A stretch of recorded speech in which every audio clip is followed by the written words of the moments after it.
So it is 7:05 and we will call the meeting to order. I'm Kristen Erickson. I don't know if we call it chair people anymore, but I'm on the interim board for Cpac. And then I'll let Amy and Vias introduce themselves. I'm Amy Domo, and I am co-coordinating with Kristen in an interim way. Hi, I'm Vyas and I help with the treasury and the web stuff.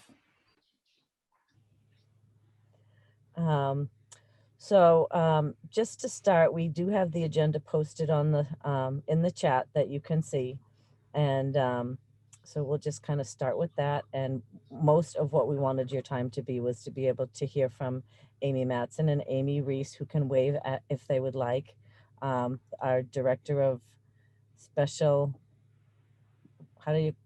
special service? No. Student services. Student services. See, the DSS makes me want to say social services. And then Amy Matson is the assistant. Yes. The same. Okay. Good. So as far as our update from the interim board, we did have another meeting last month, and that was supposed to have Amy Reese and Amy Matson there for this same discussion, and unfortunately they had to cancel on the last minute side. So it was a very small, short and sweet meeting. So I'm kind of going to start over with the same from last time, just because it was a much smaller group. And so for one, as far as us having our interim board, Amy and I and Vias are doing our best to just keep things going. It's going to look quite a bit different, we feel, in that, for one, there's only the three of us right now, and we're just trying to hold things together. And kind of almost the bare bones of Cpac is to have people in place that can help support parents, be able to be that liaison with the school district and the school committee, and have basic rights and possibly other workshops, which is what we're trying to do. And I don't want to use the terms everybody has heard, but this year has been so crazy different for everybody in every way. And so it's only fitting that Cpac would be completely different as well. And, the virtual school and then the changes to hybrid and everything that's gone on has obviously, I'm not saying anything that everybody doesn't already know. It's been enormously difficult for everybody. And the side note that we talked about just briefly was that Amy Domo and I both work in different districts, and my children go to school in a different district. And yet we also are dealing in Chelmsford as well. And everybody is doing everything differently. And I know from the start, the first thing that everybody has felt is that everybody had their fingers in the pot about how we were going to handle the school system and, opening schools and that. And yet every school system is doing it differently. And, everybody was kind of looking for who's going to be that guidance person that was, or that, the person that was going to say, this is the way the schools will go. And it was kind of never put there. And everybody had to then in each district had to figure out how they were going to make it work with the numbers that they have, with the buses, with the number of special ed children, with the teachers, with whatever the numbers of COVID were. And so it's just been a very hard time. And so I wanted to just partly say thank you to everybody, because the staff, teachers, parents alike, everybody has had to bend, and it's been crazy. And so the first and most important thing we wanted to do was have a meeting that we would then be able to have our Amy, as I say, Amy squared, Amy Reese and Amy Matson, to just be able to talk about some of how that has been impacted the special ed population and how we're working on that. As far as the interim board, we are, like I said, it's kind of bare bones. We would love to do more, and we will if we are able to have more people involved. And we're hoping that as we all dig out of this cloud that we're in, that we might find more people that have interest and volunteer to help us at least a little bit in some ways to keep things going along the lines here. Did you have anything you wanted to add to that, Amy Domo? No, I think you said it very, very eloquently. I guess Well, with the exception of, we have had some interest in someone running for secretary.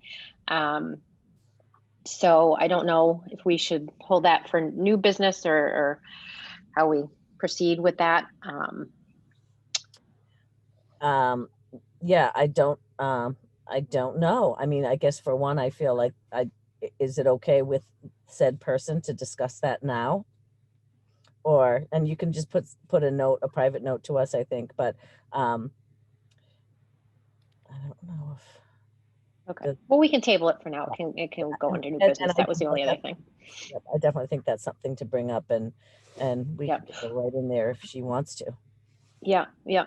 The other thing, update is we do have the what you call it, the basic rights workshop scheduled for January 7th. Right. And that will be at 7 p.m. and obviously it's virtual.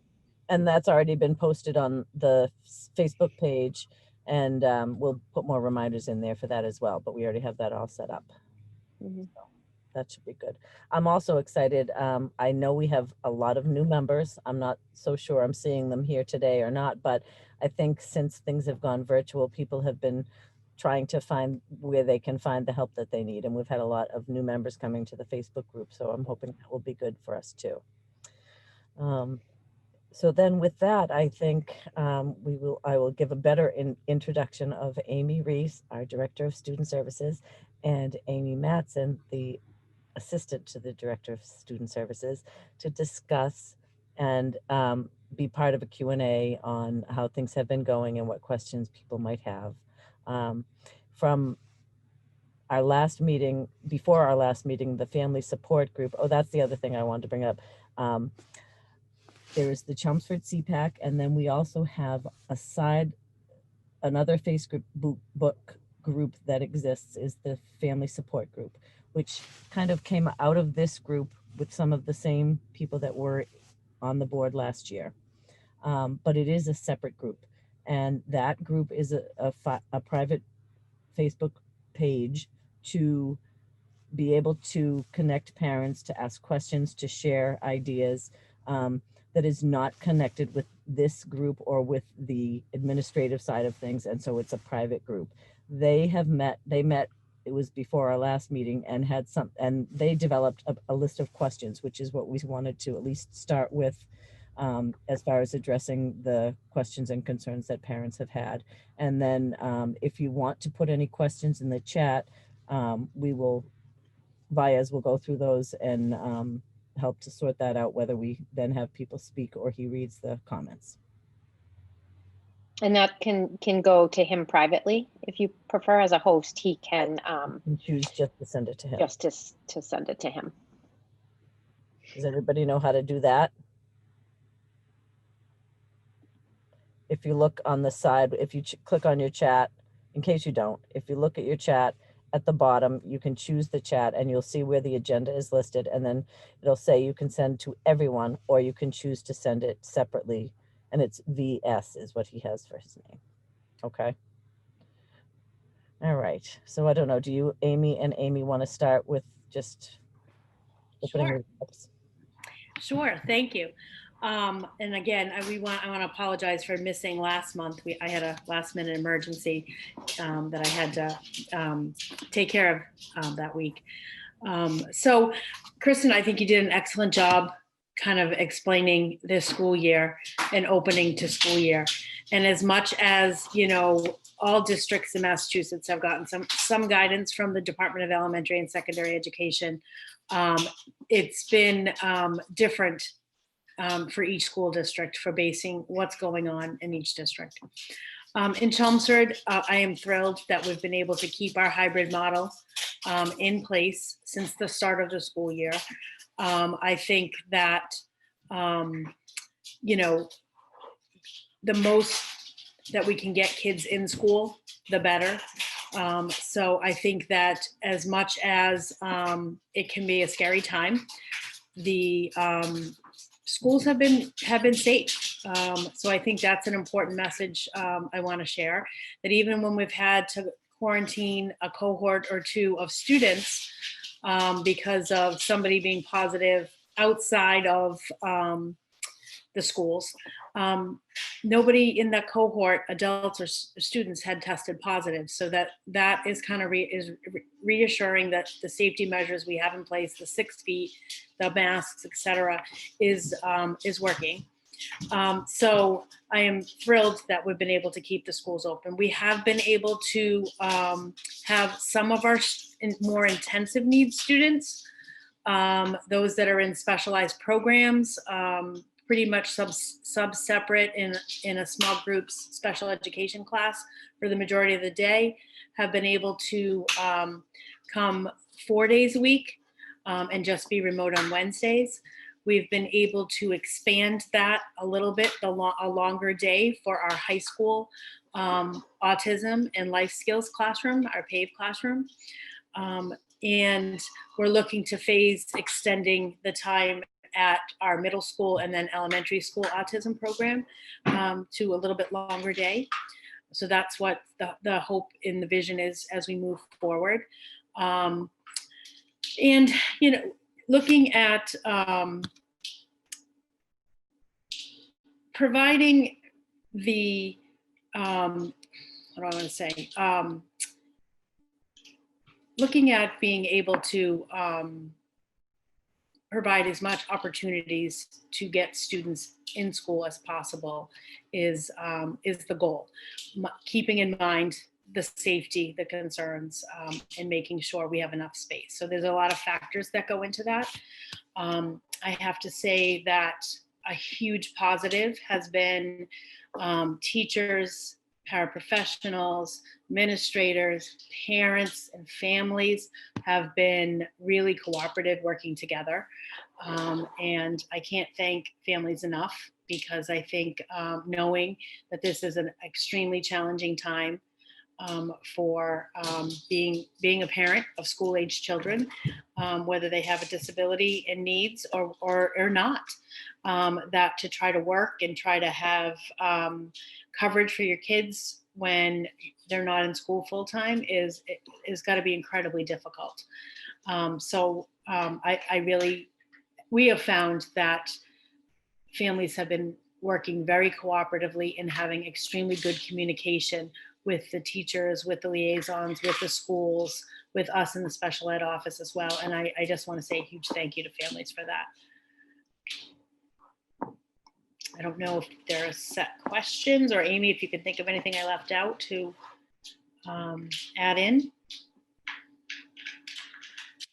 No, I don't think so. I think that definitely kind of wraps up certainly kind of the current state of affairs with,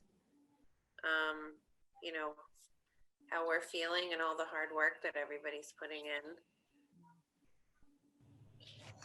Well, and I know that that we did have some questions. I know Vias is looking at something else. There are some people that are trying to get in.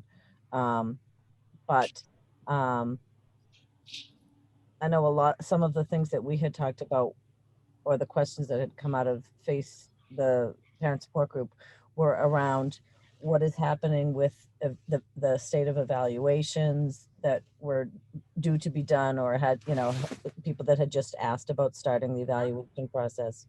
And then we'll see if I can't find the questions, and I can. Oh, we can talk a little bit about that. Definitely. Do you want me to start? Sure, go ahead. Yeah. No, I was just gonna say I didn't. You know, I think at this point, given, you know, kind of how we're almost at the end of November, you know, I would hope that, you know, if your child was certainly in some sort of piece of the evaluation process, first of all, back in the spring, so right around when the closure hit, you know, there's certainly been continuation of that. I think, you know, finding out kind of the status of those pieces really directly ties back to, I know the theme that Amy and I stressed a lot last spring was just the ongoing communication with, you know, last year it was your child's, whether it was gen ed teacher, you know, or special ed providers. you know, depending on kind of where your child was at in the process. And I think that that theme really has certainly continued into this year. So I think, you know, we would hope at this point that evaluations that were perhaps paused back in the spring have either been completed or are well on their way to being completed. And then certainly kind of students who are due for evaluations this year, you know, the parents would have been in touch with liaisons for reevals. And if it's initials, you know, we've been back in school since September, so that process really wouldn't be any different. But I think that just goes back to kind of, you know, if you have a question about kind of where your child is at in the process, especially if it was delayed from the spring, is making sure that, you know, you're keeping in contact with your child's teacher in school. Amy, what else would you add? Yeah, I think that's pretty much where we're at with the evaluation process. I think, you know, any questions specific as you go through that process, if you're one of those families that was going through an initial during the time of closure and the timeline's been, you know, obviously beyond what it typically would have been if we were normally in school in the spring. You know, a lot of those questions about what does this mean now that it's been delayed, you know, have been answered and addressed, you know, directly in the team meeting with the team that's there. So, you know, we were looking at any student that had an initial evaluation that, you know, maybe if they had asked for it in the beginning of April, it would have been concluded by the end of the school year last year. And the student, if they were eligible, would have, you know, had a proposed IEP in place to start the school year.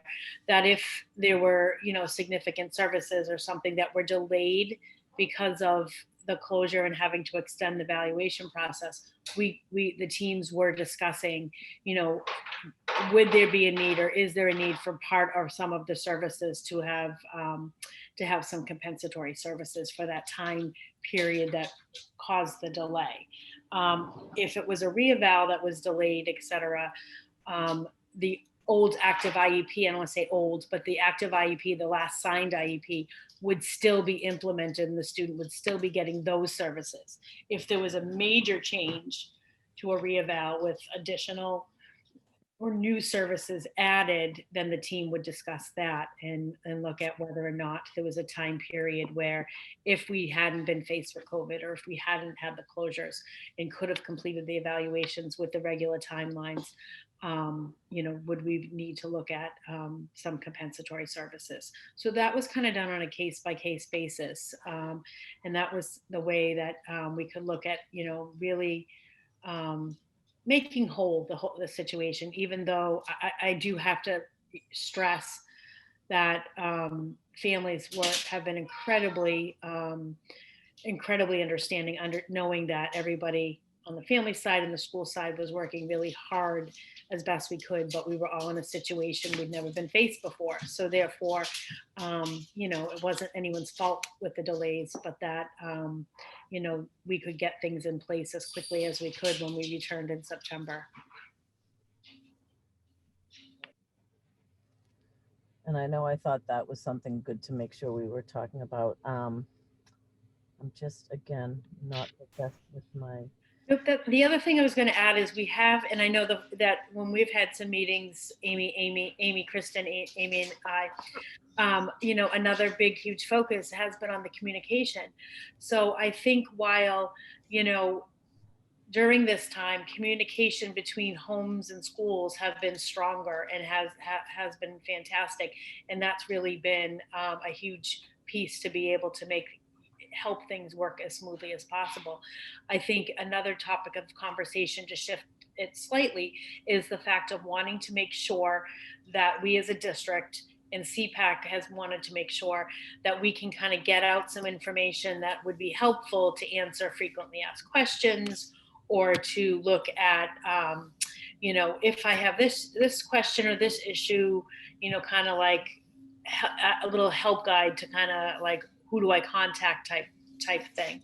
And while we've put out, the list of everybody and the contacts for schools for who the team chairs are, et cetera, we are kind of all working as a group to kind of put out another document that will be hopefully helpful to families of, gen ed students that are having concerns and questioning the initial special ed process, or 504 concerns or questions, and those that are already identified and eligible and have an IEP with special ed services. Amy, Domo, did you want to? We didn't want to take away because we figured that was a little more ours than your thing, but we can go to that too. But I wanted to make sure that we had the time for people to ask you questions. Or yep. But I am looking at the list that we had from the family support group notes, and a lot of them I think were hard, but some of them were things about expectations for homework, and I'm not sure. I guess what I want to say is I want to kind of read them at least, and then we can see if parents have anything, but some of them were very specific and they're going to be more directed towards the school, like that one would be, I think. Can any work be asynchronous so that families can flex their time supporting their child? And I think that might be something that you've already dealt with now and might be able to answer if that's been the case at all. I can kind of share that the focus has been from the beginning as we were planning and kicking off the year was for direct live teaching as much as possible, and not having huge periods of time. And I'm not going to say there aren't going to be periods of time when students can work independently on assigned work or projects that were from lessons that were provided. But that it was really important as a district, and Dr. Hirsch, I know, has talked about this at school committee meetings, that we have that live in the moment teaching, whether students were in person or they were the cohort that was home remoting in, because if we didn't, it would be very challenging to cover the full year curriculum. Mm-hmm. So, we didn't want to set it up so that only a half a year of the curriculum could be covered if we were splitting, the hybrid into cohorts. So I would say that if there is questions specifically that you're struggling with your child to kind of have, because I know that a lot of the students require support and can't just log on independently and do everything. So that if you're really struggling between your schedule, work schedules, et cetera, I'm sure if this has already come up, people have reached out to the student's teacher. I would say, first contact the gen ed teacher, special ed liaison, and they're at the school, then even the building administration if need be, regarding those challenges with scheduling. Thank you. I also do have this kind of, it might even be a separate training to have, but maybe you can cover it quickly anyway. But what is a legal definition for anxiety qualifications for special education and for 504 support? Yeah. What is the cutoff for normal anxiety or a disability? I think that's a big, that's why I said, but I didn't know if you question for yeah, I mean, in the eligibility process, there, I'm going to take it back to the eligibility process, whether you're talking about anxiety being the suspected area, the major concern, or whether it's a reading issue or whether it's a communication issue. The eligibility process and questions is the same that the team goes through. So you'd have to first identify, is there a disability? And Massachusetts looks at the categories of disabilities that DESE has identified. And anxiety would fall under social emotional. Sometimes it can be linked into health, but it's usually under social emotional. So you're considering a social emotional disability. So this is where, when there are concerns, and you're entering that initial evaluation process to, really have our team chairs usually call parents and have conversations with parents and follow up about really getting some details about what the concerns are for their child, so that we can tailor the evaluation to what the suspected area of concern is, or suspected disability. So if anxiety is a concern, there would be a conversation around that. And then typically when we would complete the initial testing, we may look at not just doing in the psychological, getting the learning profile of the cognitive, but we may include doing some social emotional testing and doing some rating scales and some other components that the clinical our psychologists would do as their part of the evaluation process, so that there'd be that data as a point when the team is at the meeting to discuss those eligibility questions. In addition, there's, observations of the student. There's the ed assessment form the teacher fills out in comparison on a whole bunch of areas or skills, comparison to the typical, if it's third grade, the typical third grade peer. So there's usually information from there. There's information from the parents at the table. Sometimes outside providers, participate or send information in as well. So when we get to that eligibility question, they look at seeing, is there that we're looking at the professionals or the specialists in that area, the psychologists, the outside providers, maybe, getting the info from the parents, seeing how this child's functioning on a day-to-day basis in the school. Is there, is the anxiety manifesting in behaviors or shut down or something that's impacting them in the classroom. So that whole discussion takes place. If they determine there is that emotional disability, they go down to the questions of effective progress, and is that disability impacting them from making progress in the classroom or in the curriculum, and then is any specialized instruction required. So those are the eligibility questions, and I think we really could spend a whole hour, 2 hours, 3 hours, just on eligibility, around every topic. But I think if you've gone through that process, or you have individual questions about that process, to be specific instead of just me talking in general terms, you can certainly reach out to the team chair that maybe chaired or was part of your initial evaluation meeting, or to Amy Matson or myself to kind of talk through it a little bit more specifically. I'd be happy, we'd be happy to do that as well. Cool. There is another question. Is there going to be a basic rights, which we already answered? Are parents being told about Cpac during IEP and 504 meetings? They should be. We talked about that last year. We had the packet. We had the individual pamphlets and stuff available at all the schools and at the meetings. The team chairs are aware of that, so they should be, mentioning it.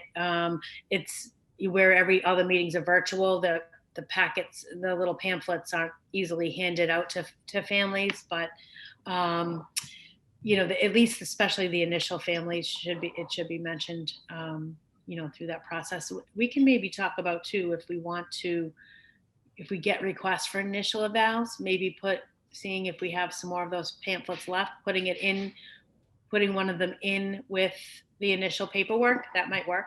Well, and especially if everything's virtual, it could just be a PDF that gets, or however. On a link. Yeah, good idea. From the non-technological one here.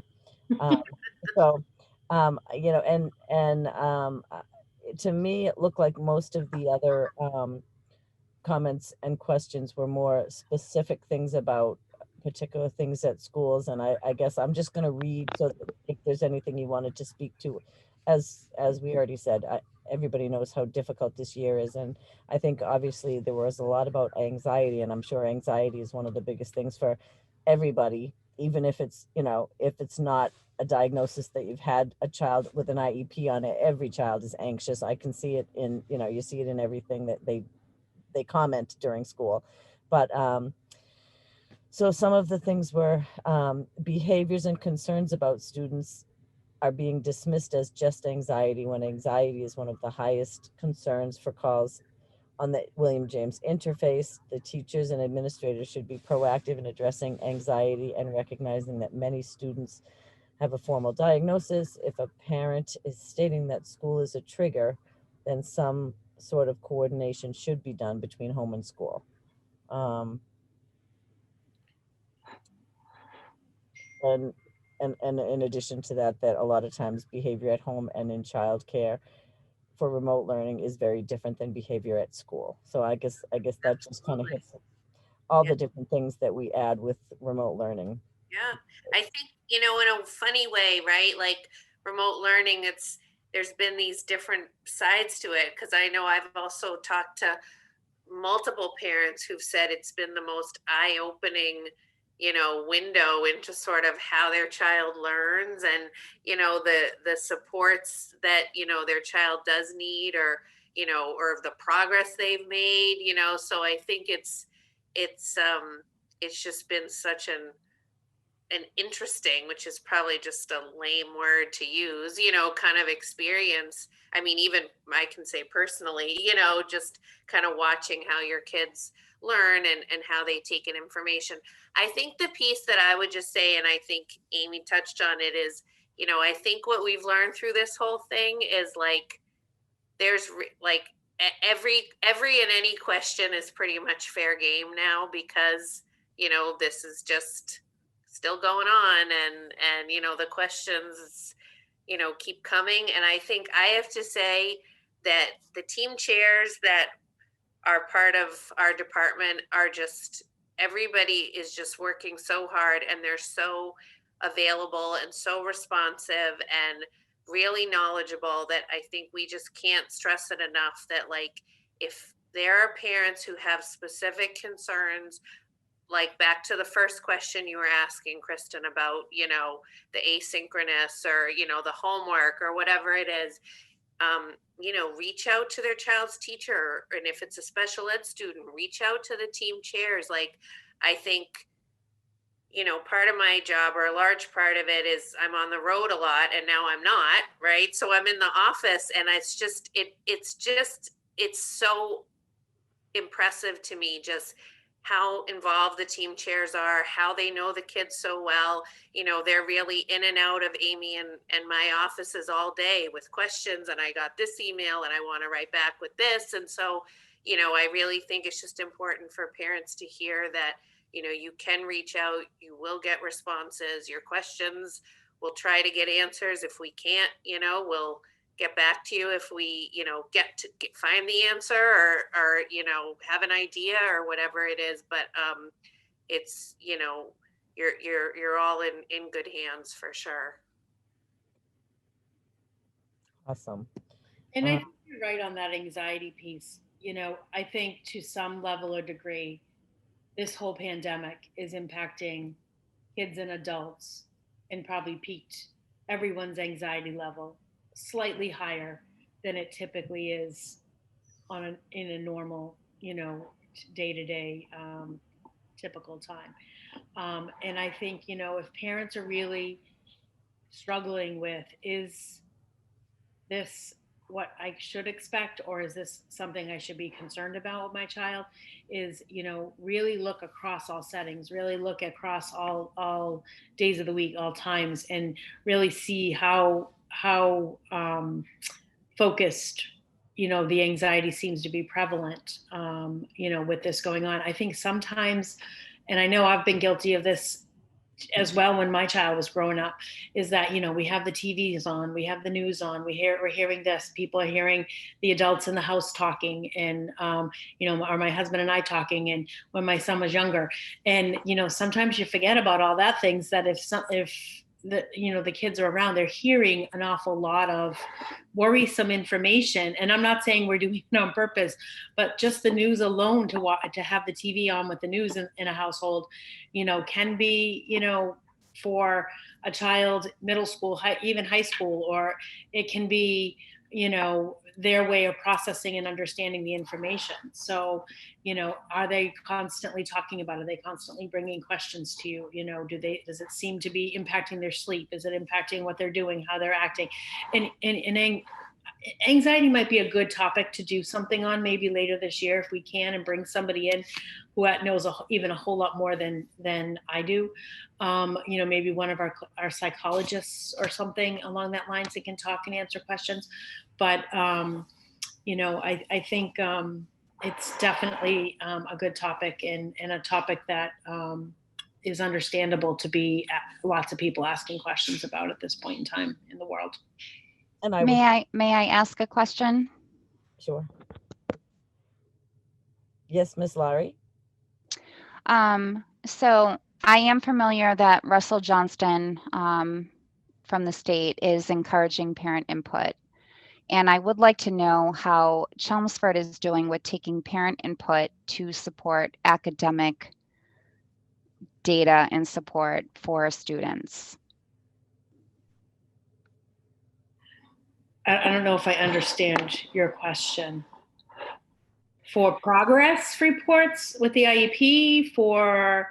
I think just taking, I think when we talked back last year, we were talking about parents not necessarily bringing data to the table, but they were the ones that were overseeing their children learning during remote processing. And now that, some kids are remote, some kids are hybrid, and the parents are taking their own notes and they're coming to the IEP table, I'm wondering how Chelmsford is doing with supporting that parent input I think at the IEP table.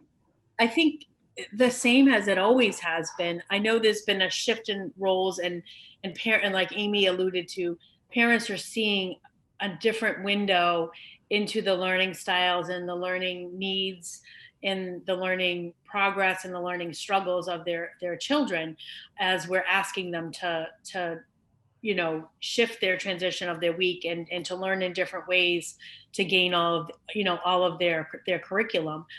Some days it's in person, some days it's remote, some kids are all remote. So I think we always take into consideration the concerns and the input and the knowledge that parents have about their children when we have that discussion around parent concerns, because that's part of what drives the evaluation process. What are the areas of concern, and how we develop that IEP to meet the students' needs, from that. If you're talking about, with the gen ed teacher and data for grading and all of that, I'm probably not the best one to answer those questions. But I do know even remotely, teachers may not be able to walk around and see all the work, and it's harder to hold it up and then, uplink work and attach documents. But so I think those conversations are really important. They're really important to have and to gain that knowledge. And when I was alluding to the fact that one of the best things that has occurred in this unfortunate time that we're all thrown into is the communication among families and teachers in schools, because I bet if I put a survey out to parents and teachers, gen ed and special ed, we're going to get high numbers on both sides saying, I talk to my child's teacher, or I communicate with my child's teacher more now than I ever did in a previous year. And the teachers are saying the same thing, because that communication is crucial into the well-being of their child's education or their students' education, just because of the circumstances we're in. I don't know if I answered completely your question, Lori, but input and data and concerns of, I've noticed the last 3 writing things, my child has really stuck and struggled here. Have you noticed that? And having those conversations to be able to then problem solve either accommodations or strategies, or, okay, maybe the teacher then knows I got to do a little breakout group with a couple of students that are having that same issue, or even one-on-one breakout group with a student to kind of go over some of that information. And I think it's critical to get that information. For teachers to get it is from the families. Did that answer your question, Laurie?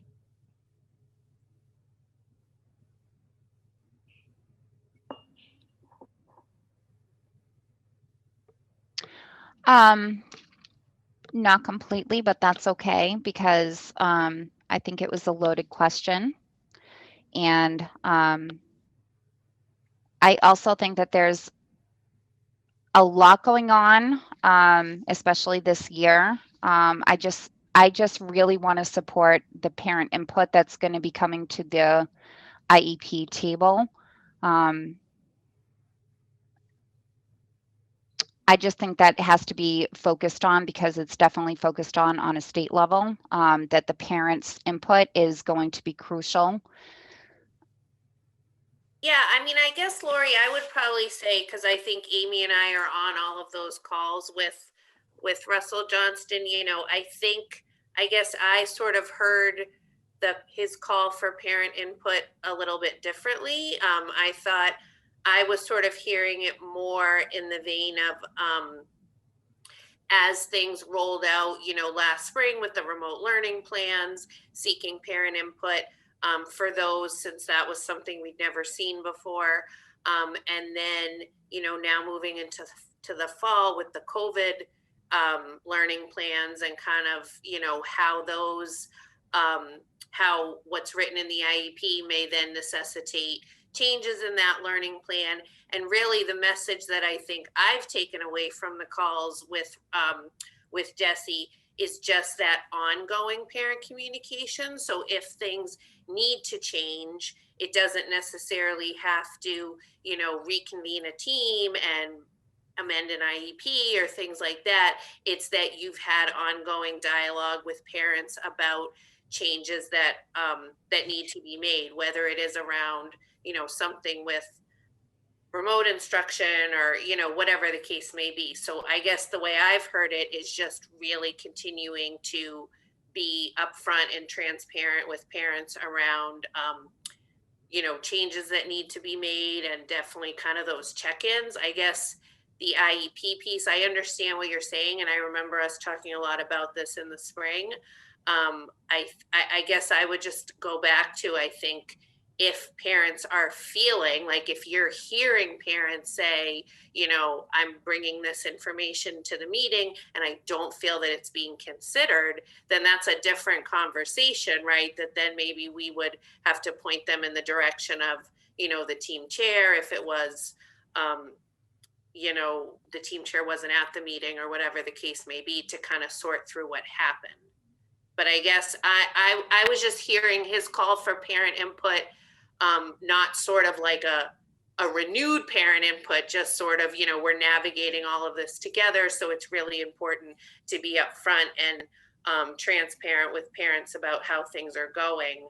And then, you know, kind of always considering what parents bring to the table at an IEP meeting. Okay, so a very direct question to the district, Amy Reese and Amy Matson. Do you consider parents as part of the team at an IEP table? Absolutely. You have to. And then that hasn't changed. I mean, Yeah, that has that's right. You have to. 100%. Like, for example, you know, the school team couldn't reconvene, propose an amendment, you know, and then, or a part of the team, and then make a change to the IEP. The complete team would have to be there. Absolutely, 100%. And you know, that IEP gets developed based on that that's why the Department of Ed has parent concerns and student concerns. I mean, as the student gets older, it's student focused. Why those concerns are very first, because those have to be considered when we look at the vision, when we look at the goals and the things being developed.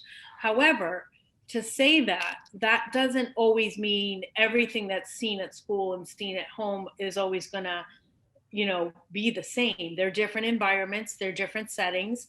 And, you know, sometimes there are cases when you have very different, you know, observation of both settings. So I think it, you know, sometimes it doesn't always result in everybody agreeing. However, it has to be listened to, it has to be considered, it has to be discussed. And, you know, sometimes that brainstorming of the team can result in accommodations or an addition into a goal, an objective that's going to, you know, target something that hasn't been addressed yet.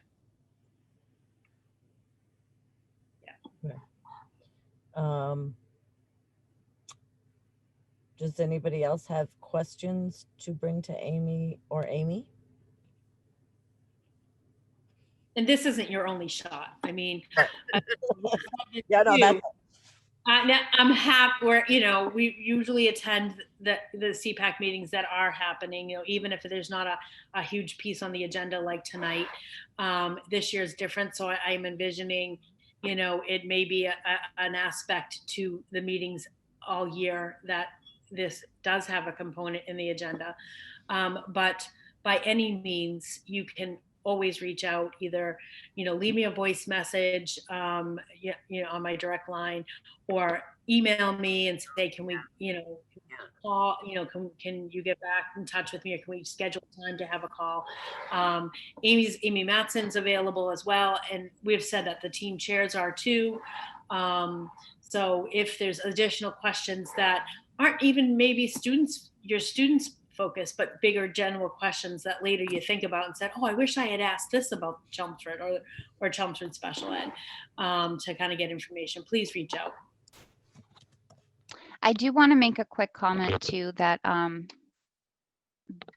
Amy Reese and Amy Matson have made themselves very available to parents for years. And I think that's important to note. We are in a really tough time right now. I cannot imagine what parents are going through, what teachers are going through, what the district is going through, and what our kids are going through. I think we brought this up before at previous meetings, but it is really tough times right now, and everybody is really stressed and doing their best. And the questions that we bring up at these meetings are because we are moving forward in a positive direction. So that's why we continue to do what we do. I think it's important that we are having these meetings for parents so that they know where to go to and what is going on, and that there are people that you can contact. I just wanted to bring that up. So thank you, Lori, because I think it is important to, you know, everybody's supporting each other. I mean, there's been time, you know, and that's what we have to do. I think we've seen, you know, pockets of that throughout the community and the state and the country even. But I think, you know, we have to support one another. And I've seen that, you know, and I'm seeing families supporting other families and parents supporting schools. I'm seeing schools and teachers supporting kids. I am 100% confident the focus is with staff and with parents. It's focused on the children, and that needs to be the focus. But that being said, it is not easy. It's not easy for any one of the groups in today's world right now. And you know, I honestly do feel fortunate that I don't have a school-age child anymore, because it's incredibly hard. And I've even seen, you know, as not having huge bumps, but the stuff Amy Matson's been going through with her 2 young kids. And so it is incredibly difficult, even separate from, for all students, never mind adding complexities with students with disabilities. So I think we have a great community. Me too. I got a message about another question, but I think as you were talking, you pretty much answered it, but I will just make sure, because I want, you know, whoever shared this to have it known. What is the best way to contact Amy Reese personally about particular issues that have not been working during this year? And I think you kind of just answered it, but I would say if, I think the extension that's posted on the website is Tracy Gilmet, my admin assistant. So if you call that number and leave her a message, she'll get it to me. If you've had an email from me, my direct line extension is there. That's my personal direct line, where if you leave a voicemail, only I hear it. Or the most quickest way can be to send me an email. My email is online if you don't already have it, and just say, you know, you don't have to put a lot of details into the email. I would really like to get in touch with you or have a conversation with you. Can you please contact me? And we will set up a time to be able to connect. That's probably the best way. And sometimes people can put both of us on it just because, if one of us is in a meeting, just maybe one of us sees it a little sooner, and then, so that's totally fine too. A lot of people do that. I don't want to say this is done, but we do have a good segue into the communication piece. But are there any other questions or any other things that anybody has that they want to bring up before we go on to that? I didn't mean to steal your thunder earlier about that, but we were talking. And I'm like, there's so many facets to communication. It's not just one, right. One exactly. avenue. So, all right, I'm not seeing anybody. My IT friend is not sending me any more messages, and so I don't know if we want to start in with the communication piece. Amy, do you want to start since, oh, there she goes. She's already got her speaker on. I'm on it. So Kristen and I felt that as a Cpac, if we had somewhat of a not really a goal, but kind of a focus point, really, for to tackle when we meet with Amy and Amy, that would benefit the community, right? Because the kind of the mission of Cpac is to advise, to serve in an advisory capacity. And Kristen and I think I can speak for both of us, feel very strongly about that. And part of that is about making positive change, and being partners in positive change. So I think over time, we've seen communication as a pretty prevalent theme in the past, couple of years or whatever. So how do we tackle that? So we thought the way to start that would be to provide kind of a permanent product for parents to help them navigate that, because I think it can be a kind of a daunting task, especially if you're not familiar with how special education works, the different levels. If you're new to town, if you have concerns about your child initially, any of those. So we kind of want to capture all of that. And I think Amy, Reese had said this, that it's kind of a threefold kind of approach. One for parents who have concerns about their child, whether it's their development or something that's happened, whatever it may be, who but they're not yet officially involved in special education, who best to reach out to, whether it be the classroom teacher or a guidance counselor or the building principal, those kinds of things. So that's kind of one facet. And then a second facet would be for students who already have an IEP or are in the system, if you will, of special education. And if parents have particular concerns, relative to that process. And in a moment, we'll share a draft with you that kind of covers some of those aspects. And then the third piece is the 504 process, which I feel like gets particularly confused. I can speak from my own experience that I have significant experience in the special education world, but don't have a lot in the 504 world. And there was certainly a learning curve there for me to kind of figure out the nuances of that. So if we can make that easier for families, we would like to do that. So Vice is going to share his screen and show a flow chart or a decision tree that we think could be helpful to that end. So as you can see, this is just a draft. So this is not, you know, set in stone by any means, and we welcome feedback, certainly. This would be using the chart to seek out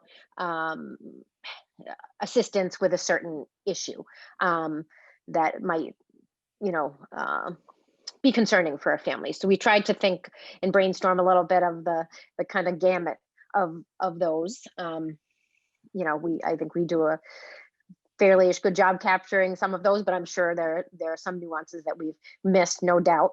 But just in a kind of general kind of theme. And they're color coded, so you kind of start with the top and then kind of move down. So the first being, if you have a concern about your child's schoolwork, that academic piece. And then if you do, then if it's related to the general education setting. So we gave some examples, you know, work tasks, assignments, those kinds of things, then you reach out to your teacher. If and CC your special education liaison. But if it's related to some sort of specialized programming, then contacting your liaison, and you could really CC a general educator if there's one involved that you feel like has some kind of more specific or intimate knowledge of your student. Then there's the if you have concerns about your child's services, so really things tied to the grid, right? That page that lists how services are delineated, who's going to perform them, at what frequency, that kind of thing. So you would contact your special education liaison. And if you're emailing, CC your team chair. That's certainly at a parent's discretion. The next one has to do with not necessarily concerns about people working with your child, but just questions about staffing. You know, it could run the gamut of kind of anything. You know, contact your SPED liaison and CC the building principal and the team chair. Really, they should be aware of any kind of issues related to staffing, if you will. And then that purple piece, that kind of last piece we were thinking about detailing, is any concerns about a child's social skills or emotional health. And that would include contacting the building guidance counselor, social worker, or psychologist. I think it varies based on level, kind of where you are, what kind of mental health professional is available. I think, and someone can certainly correct me if I'm wrong, that there are social workers at the middle school level, and that's a relatively newish thing, I think. And I know that they're involved to whatever capacity, but that just is an example of somebody you could reach out to, and your special education liaison as well. If you're emailing, you know, you might include some other folks like your general educator, you know, particularly if it relates to a particular content area. So say we were talking about anxiety earlier, right? If your child is having particular anxiety about English and about writing in particular, then it would be good to kind of reach out to folks who have experience with mental health kinds of issues, but also you know, people in SPED, so they can help that as well. So again, you know, just some generalities, but just to kind of formulate some thoughts of kind of where parents can go. And then I think within this particular special education parent kind of view, we had thought about adding some frequently asked questions kind of thing as kind of the next tier that might allow us to capture some other scenarios, yeah, as well as some kind of tips for communication, things parents might not think of. For example, how long does one wait, after you write an email to get a response back? That kind of thing, and kind of basics. But they're not really basics, right? Because it It's very can important. vary. Basic. Right, but it's important to have some kind of parameters around that. Like, when am I, being, what are kind of normal job expectations of somebody? When am I being a little too, I don't want to say overzealous, but that's for me personally. I'm not putting that on anybody else, but how long should I wait? That kind of thing. But anyway, so we'll work on that as the second tier to this. And then included in the kind of the third layer within this is just the information by building within the special education administrative world in Chelmsford, and kind of a table of who folks are, names, the schools that they're associated with, that kind of thing. I guess it's okay to open it up and see if Yeah, those three. folks feel like that's something that that might be helpful, or certainly if you don't feel like commenting, you can email Cpac.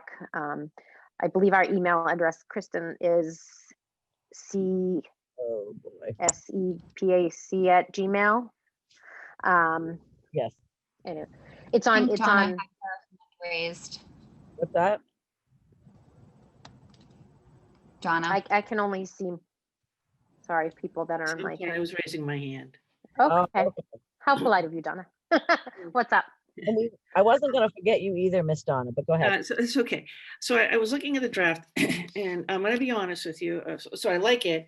I'm suffering from COVID brain. Okay.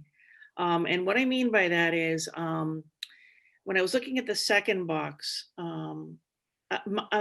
this is what I was thinking, was to put one, like contact one, your SPED liaison, like have that be like Yeah. number two, this person, What- number three, this person. Do you know what I'm saying? Yep. Yep.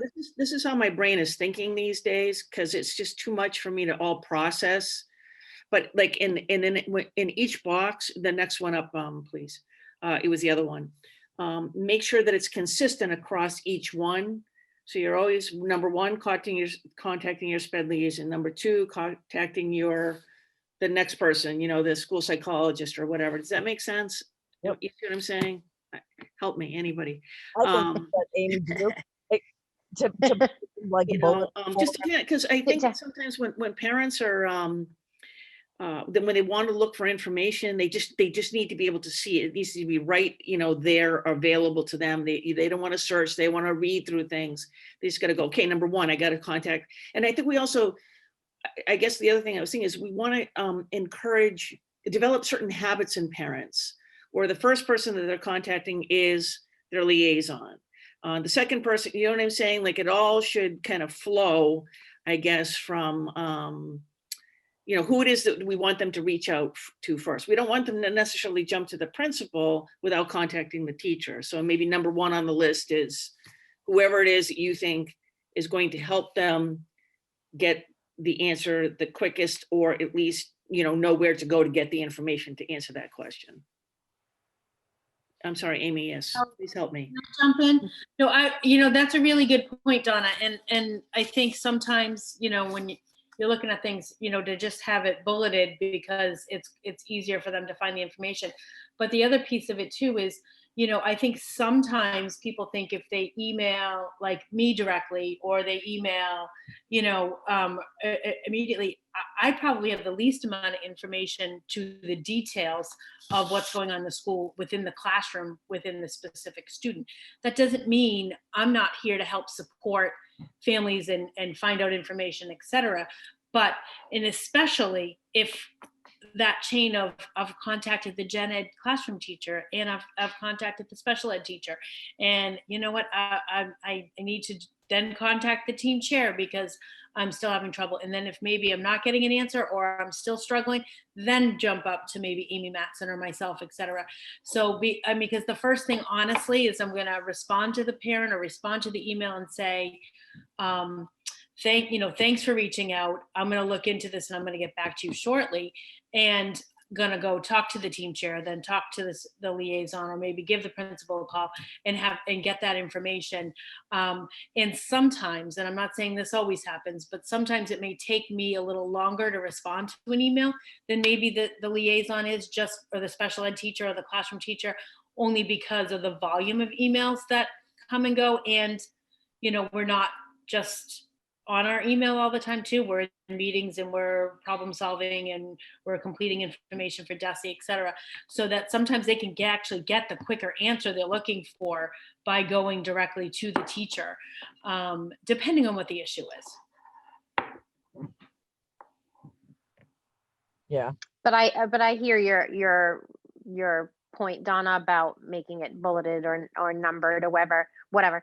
I was thinking when this is just probably the way I process information, is I kind of tackle a problem by who would be the professional that would help at that. So if I have a concern about a social emotional issue, you go to that professional and your liaison, Yeah, right?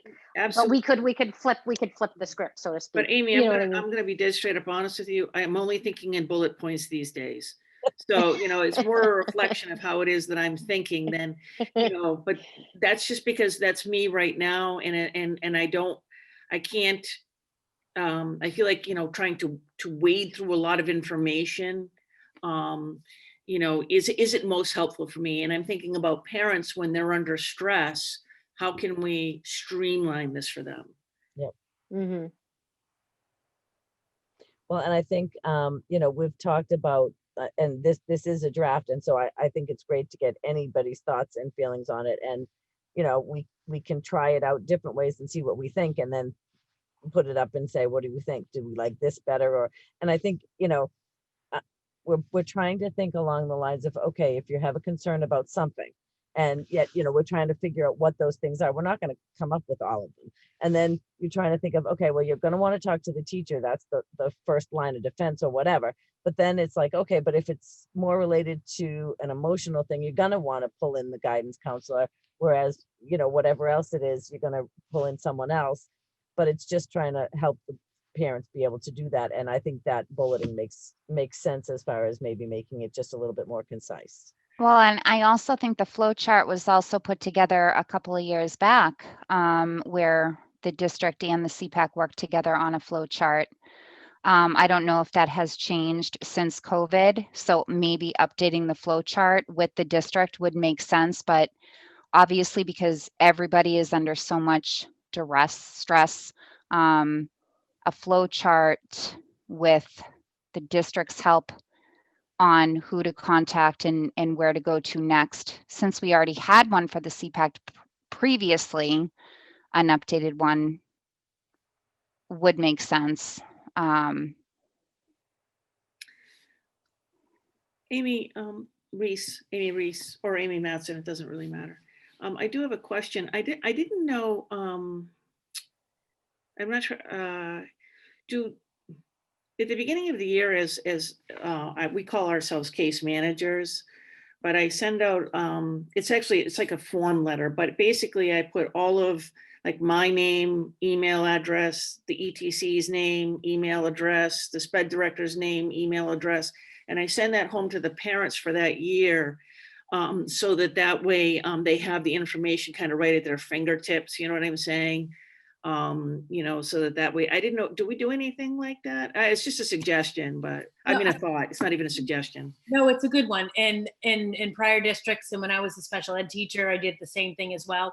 We don't have a district-wide set form letter per se, but honestly, at least in the younger grade, I mean, I would say, well, I shouldn't even say younger grades because I've seen it at high school too. The special ed liaisons who are the case manager, the first contact person, I don't want to say 100% everybody does, but I've seen an awful lot of them, because what happens is they tend to come up into the student file. And if I've pulled a file and had to go through a file, I've seen an awful lot of them in there. But that's something I can follow up on too, to kind of see if everybody is doing that or not. But I know like a lot of the high school teachers do as well, because they have, so it's harder there to know who to contact because there's so many people. And sometimes their student will have more than one special ed teacher for a class. Right. So they, they kind of know I'm your child's point person. Right. And I think, we, for the most part, try to keep it the same in high school as they go through, but sometimes it shifts. But it does change most years at the middle school level. Mhm. So that's a really good thing for me to follow up on, to kind of, suggest that everybody do that at the beginning of the school year. I do have a question. As far as the district is concerned, how many inquiries are you getting on a daily, weekly, monthly basis now that this is going on? And how overwhelmed are you, so that we can actually put this in perspective? Hearing from families, you mean, about specific issues? I will say it's not completely overwhelming. I mean, that's my first priority, is to kind of help out families amongst the multitude of tasks that's on, as a higher level district person who has a lot of the, Jesse stuff to do, the central office stuff with the leadership team, et cetera. But I'm going to also add in that I probably don't have as much, because we really do have awesome team chairs. The group that is there now in place are some of the best. Oh, sorry, dog's barking. Hold on. I think I'll speak for Amy because I know what she's going to say. I think that they're honestly one of the strongest group of administrators that I've ever worked with. So I think Amy probably gets, well, not probably, I'm sure gets a lot more emails than I do, but I still think that if the special ed teachers aren't handling it and it gets bumped up to the team chairs, I think they're taking care of a lot of the inquiries. They're bringing things to us. Sometimes what happens is they bring it to us and just say, just wanted you to know, but not, I don't think you'll hear from this parent, or just wanted you to know this might come up. But really, I think that, like I was saying before, they're so responsive. They're so just thoughtful and knowledgeable that like Amy says, it's sort of kind of they do their job so well to kind of keep things off of Amy and our and our plates, the way that like the teachers do their job so well, to kind of keep things off the team chairs plates. You can kind of see sort of the chain of that. But I think there's been overwhelming times, Lori, for sure, but I think that as a whole, I think that it's been manageable. Awesome. All right. Are we done with this? Oh, the only other thing I remember, we talked a bit about this, and this is why this is a work in progress anyway, but we talked about there possibly being a place for families who are not in special ed at all yet, and how do they start the process, and or families with 504s, because it gets confusing for them sometimes too. And just to add to that, Kristen, I think what typically happens when families aren't sure, they reach out to their school principal or their school teacher and ask. And a lot of times that happens, and that's a perfectly fine avenue. They're the educators and the people that they know and they're in regular communication with. So to say to the classroom teacher, or if they've been working with the school counselor, or to contact the assistant principal or principal if they've been in, to ask that question. So a lot of times I'll get emails from families because when they don't know who to do, they look up on the website and they see that I'm in charge of special ed and they'll email me. And that's perfectly fine too, because then what I do is I usually respond and say, I'm forwarding it to so-and-so. This is the team chair for your child's school. And I forward it to Leah, I'm going to butcher her last name, but Zukas in our special student services office, because she's the one who kind of facilitates and works to support the team chairs in the beginning part of that process. So what usually happens is the eval consent can come out, the team chair will reach out to the family, and that's perfectly fine too. Awesome. All right. Any other thoughts or questions on this communication chart? I think there was one comment in the chat about having the teacher as the first layer of communication, if you will, just to get families kind of in the because they can be that what you call it, kind of first line of Yep. kind of direct contact, and they can help, help a family come to a decision on that. So we can certainly change that. Yep. Awesome. Okay. Where's our agenda now? So I think, are we done with this? Should we take this off? I think so, yeah. Add anymore. And I can't see the agenda yet, but I did want to, there we go. Next, well, we left in update on community awards, just because we don't want to forget it, but I don't think we are at a point of dealing with that again, but we'll just. Well, we actually are. Before Amy, Reese, and Amy Matson leave, we do have a award for Cpac administration support. This is just something that is put together because we're all remote right now. Can't get together, but the community definitely recognizes the support that we have gotten from the district. So signatures will follow, but there is that for Amy, Reese, and before you hang up from the phone call, and Amy Matson as far as community awards in the district. Thank you, Lori. Well, crap. We are Well, really- and then also we have a fabulous interim team that's been keeping the Cpac going, because the Cpac board actually is not a Cpac board anymore. We're working as an interim, which is very important because we've been rolling with the times, and I think it's really hard for parents to volunteer to be part of a board right now. So the fact that we do have parents stepping up to be part of the interim process is amazing. And so we also want to recognize that. So we're recognizing that by having our interim to Kristen Erickson, Cpac interim to Amy Domo, Cpac interim board to Viaz Sansgiring. I apologize, Viaz. I always try to pronounce your name correctly. I hope I'm saying it right. Thank you. Without you. Mary Ellen's got the claps up there too. That's awesome. I think the community is very lucky to have this support from, the Cpac and the district create a bridge to connect parents and interested parties for our children's education.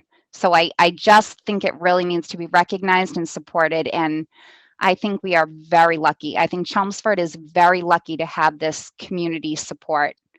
I really hope you know what you're doing, all of you. I really hope you understand that you are giving to people what other communities do not have right now, and we're working together, all of us. We have an amazing school committee, district, Cpac interim, Cpac past board members, and we also do have to recognize our, our past board member who stepped down, but Allie Barnes also gets huge recognition because she ran the Cpac for years. So if we do not continue with community awards until spring, that's okay, but I do think everybody here should be recognized. I think that's really important. Thank you. And we don't want to forget it. It's just something else we'll have to work on later. Absolutely. Thank I you. just want to say real quick before I forget, VS put up in the chat to everyone our the Cpac email, and it's chelmsfordcpac@gmail.com. Awesome.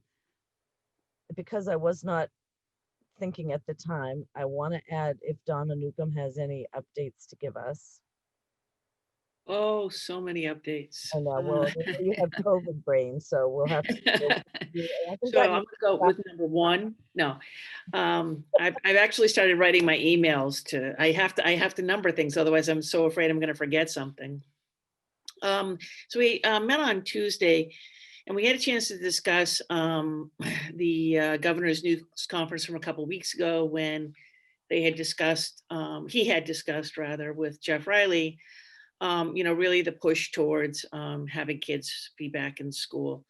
And we certainly recognize that, it's important to have kids in school. I will say, as a teacher, and I'm sure that Amy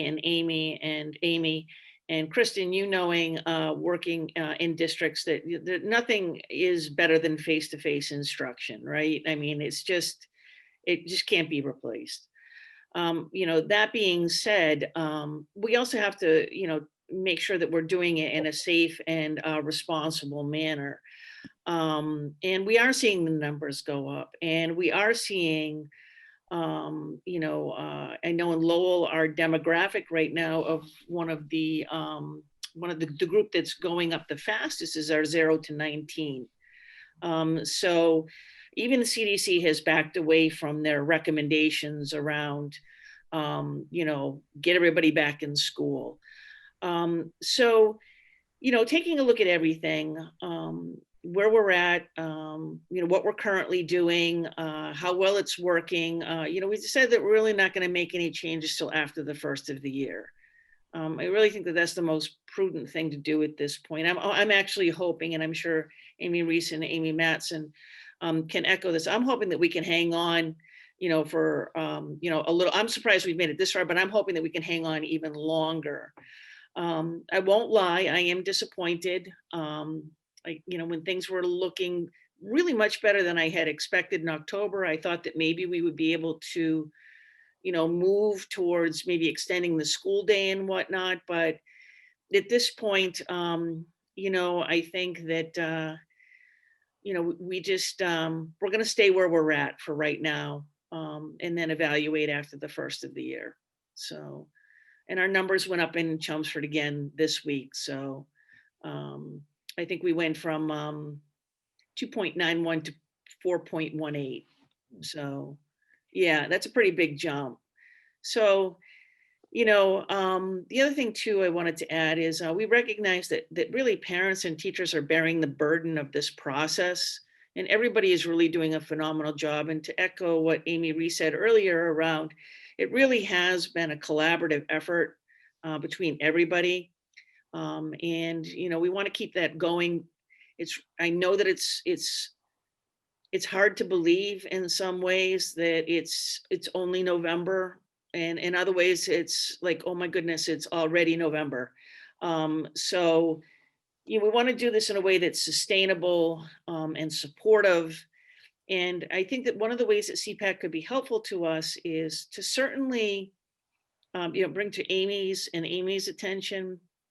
And if you hear of any families that are really struggling, this is a tough time. We have a lot of people out of work.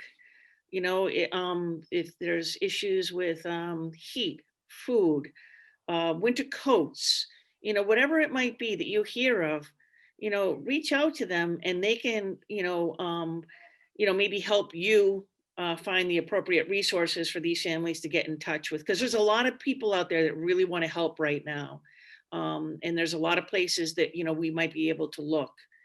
I know if you look at Facebook, there's a lot of people just posting, I want to help. How can I help? So, Amy and Amy would be a good place to start in terms of, maybe getting information about those resources, because I'm sure a lot will be funneled their way. With regards to snow days, we did talk about snow days. Well, Chelmsford is famous for, a good windstorm, and it knocks out all the power across the town. A snowstorm isn't necessarily, school isn't called necessarily just because of the snow, it's called because we've lost power. If there's an instance in which we have a significant snowfall and, the issue is that the roads are not clear, but we have power across the town, then we may use the remote option, instead of a snow day.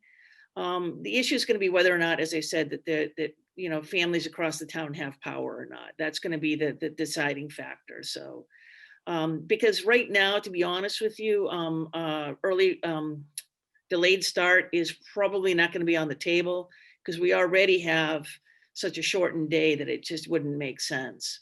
So we want to be able to explore our options as far as that's concerned. MCAS, we're working on that. I don't think anybody's happy about the fact that it's still going to happen, but right now, this is what the Department of Education is saying. It could change, but we have a responsibility to go on, go on as if it is going to happen. We don't want to get caught, obviously, hoping for a last minute reasonable and logical change in their decision. So at this point, we are going to be offering, I think it's in January, right, Amy? Is the first round? It is, well, it depends on the grade levels, but for the high school, Yes. January will be the first, and then there's another opportunity in May. So it'll be this year's juniors that will be all brought in for January, with a couple of seniors, I think, that for different reasons either moved to the district or what have you. And I know that science is off the table, so it's just ELA and math that they need to pass for the graduating class for this year. And at the risk of sounding frustrated with the Department of Education, but I am, we have to figure out how this is going to happen, because I believe it has to be administered. The kids have to be in the school, right, Amy? Right. So the kids have to come into school to take the test. And of course, we're in the middle of rising numbers, and I don't have any idea what it's going to look like in January. So, it's we have a very large task ahead of us in terms of trying to be able to figure out how to operationalize this. And I think Amy had. I'm sorry. Go ahead. No, I was just going to say, I think what they're going to look to do is spread them out within the high school, most likely on the testing days. Right. The other grade levels remote, right, and not in the building. Right. We have because we have a window of time that we can offer it in. So yeah, that's the plan at this point. But so as I said, there is a lot of planning that is going to have to go into being able to make this viable. And it will be up to Chelmsford to decide how we're going to make that happen, because as Amy had said, or someone had said, things are happening on a district by district basis. So trying to think, capital budget is coming up. So Jeff Doherty will be attending those meetings.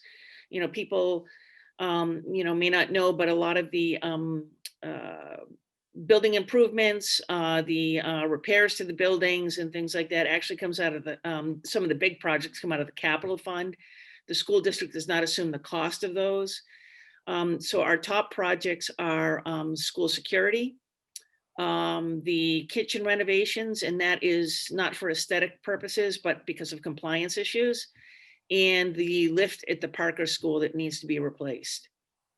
So Jeff Doherty, who's our capital committee representative, will take our priorities, and he will meet with the other departments in town, and they will figure out, what it is that we can do. So, and we should know that probably by about December. February 3rd, the superintendent will present the budget to us, and the public hearing will be on February 23rd. So, and I think that's the major highlights for right now. Awesome. It's an ever-changing I know. thing. It's just changing. Thing. So, always changing. It's a number one bullet point, right? Yeah, number one. Number one. Just when you think it's safe, it's going to change. So. I know. Okay. And I know next we had family support group, and I don't think there had been an update. We talked about that yesterday, Laurie. Is that correct? Yep. And any public input or other questions from our audience?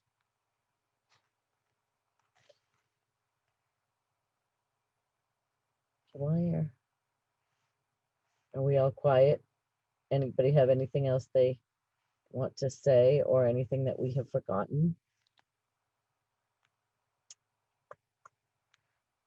I kind of want Miss Laurie to also put in a Cpac award for Miss Donna. Because I know she needs one too, and she deserves one. Especially if she will now remember it. You won't remember it if we wait too long to give it to you. Well, I have to give a plug that November is CPAC Awareness Month in Massachusetts. I think we've come very far to get this recognized, especially by the governor, that he signed off on a proclamation.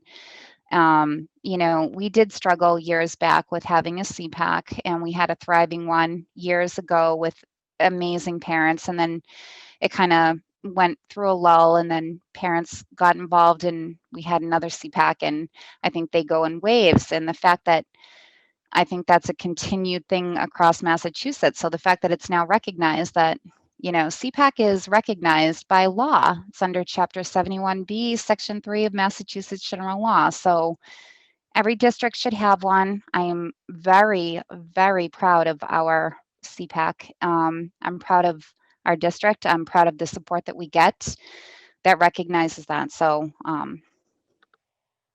just a plug for CPAC Awareness Month in Massachusetts in November is huge, and that we have a wonderful amount of people that support it. I'm glad you brought that up, Lori. I think that a lot of things have, unfortunately, across the state have, I don't want to say fallen by the wayside, but not getting the recognition that they may necessarily be due, because there's so much going on right now. But I'm glad that you reminded us of that. And thank you for your hard work on that.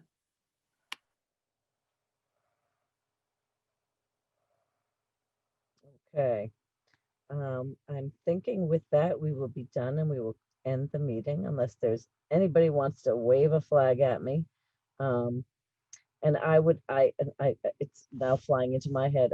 We have to give credit. All of this came from Laurie and Allie starting this whole thing a couple of years back. And when I found them, when I was so desperately in need of the support and help, that I had to just be a part of it. So thank you as well. And if everyone is set, then we are done. And don't forget, we have basic rights. When is that, Amy Domo? January 7th? 7th.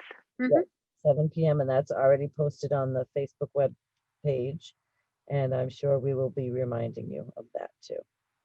And you can always get in touch with us if you need or have any questions. Thank you so much.